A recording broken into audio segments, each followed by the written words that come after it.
Welcome to the Steve Stine Guitar Podcast, brought to you by GuitarZoom.com. If you want to improve your guitar playing, keep listening. If you want to improve even faster, go to GuitarZoom.com, where you'll find all of Steve's premium courses, masterclasses, and memberships that'll help you quickly and easily improve your playing. Now here's your host, Steve Stine. All right, so what we're going to do today is I'm going to take this backing track in G here, and I'm going to play it. Now, I tried to pick something that was nice and slow, okay? And what I'm going to do is I'm going to jam with this a little bit. Hopefully this sounds okay on your end. You just never know with this sort of thing, but here we go.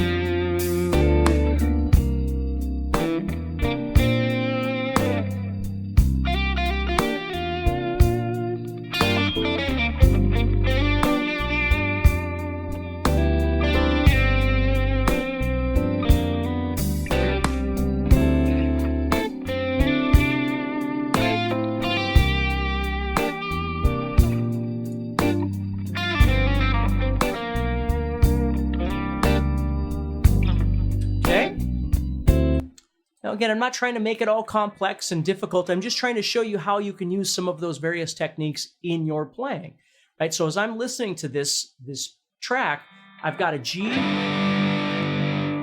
a C, and a D. Now, again, I would probably, let me go to clean here. I'd probably do those as seventh chords.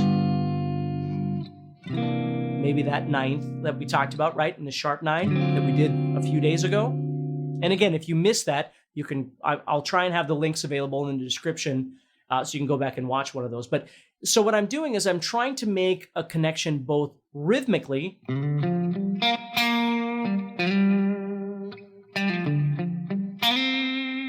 then as those chords come up, I start thinking a little bit about different things that I could do over each one. Maybe sometimes I do more minor pentatonic. Maybe sometimes I do a little bit more of the combination.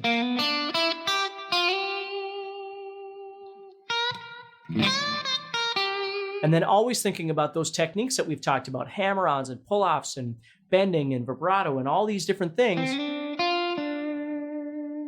Leaving some space, right?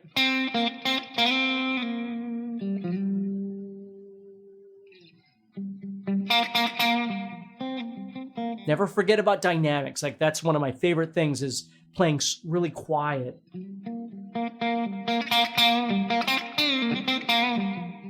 And then being able to bring it up, different kinds of things like that.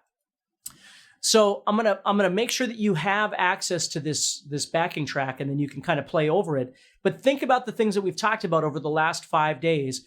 Think about how you can implement those into your playing a little bit, and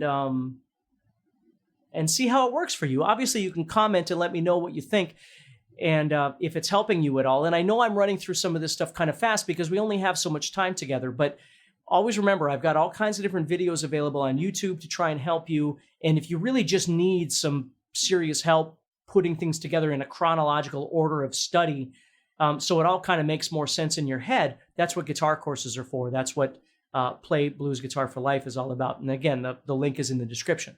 So what I'm going to do is I'm going to do this again, okay? And we're going to see kind of what comes up. If you're enjoying this episode and you'd like to support the podcast, go to GuitarZoom.com and consider becoming a premium member. There are 3 memberships to choose from. VIP, which gives you instant access to a library of short but powerful courses as well as new bite-sized lessons each month. There's also Play Songs that gives you step-by-step lessons so you can learn to play your favorite songs fast. And finally, there's Masterclass, university-level training on everything from soloing to music theory, from blues to home recording. For more info about these memberships and all the premium courses available to you, go to GuitarZoom.com. Now back to the podcast. And if you do have your guitar handy, I'm going to play a little bit of the backing track, and then you can solo as well. So I'm going to go first here. If you do have your guitar, go ahead and get it ready. And I'm going to play, and then I'm going to have you play. I'm going to stop playing and give you some space, okay? So I'm in the key of G. Here we go. So I'm going to go first.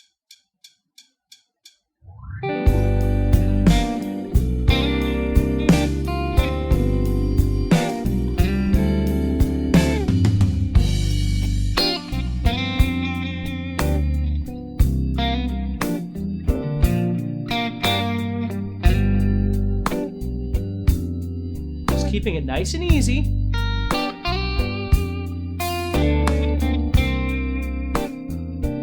Not trying to get fancy. I'm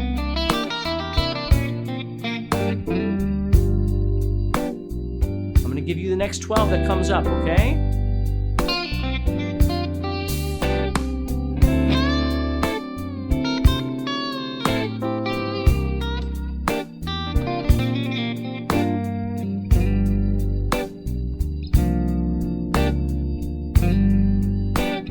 Now it's your turn.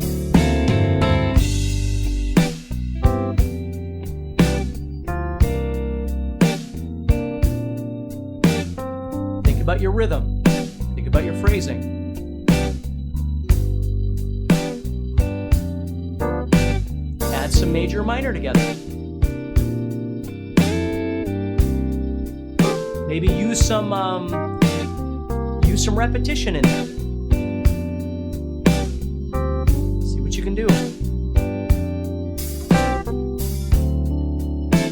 Okay. Your 12 bars winding down here. Maybe get back to an A. Here we go. And then it starts all over again. So that's the kind of thing I want you to be thinking about a little bit when you're playing. If you're trying to think too hard, right? Remember I told you earlier in one of these live sessions that you can write your thoughts down on a piece of paper, which helps out a lot, okay?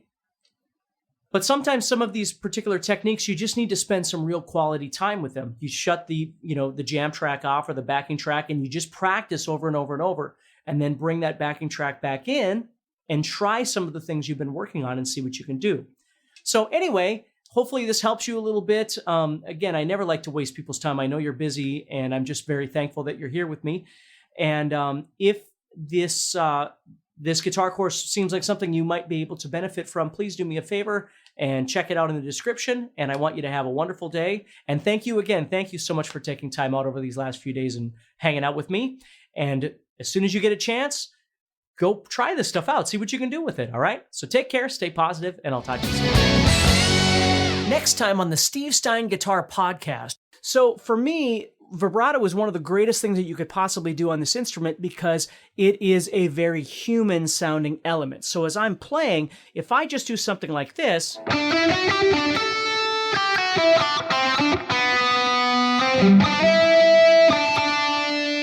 it sounds just fine.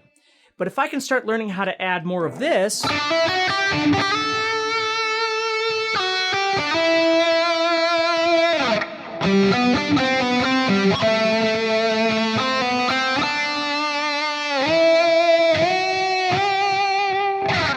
I can get some different things happening with the sounds that I'm creating. Hey, Steve Stine here from GuitarZoom.com, and thank you so much for listening to this podcast. If you enjoyed this episode, can I ask you a favor? Please subscribe, leave a review, and share it with a friend. Your feedback means more to me than you'll ever know. And be sure to check out my YouTube channels where you'll find over 1,000 videos to help you with your guitar playing. Thanks again for listening. Stay positive, keep playing, and keep having fun.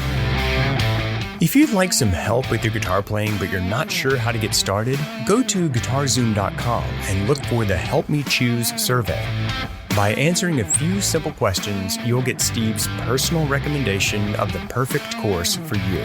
All this and more is available for you at GuitarZoom.com.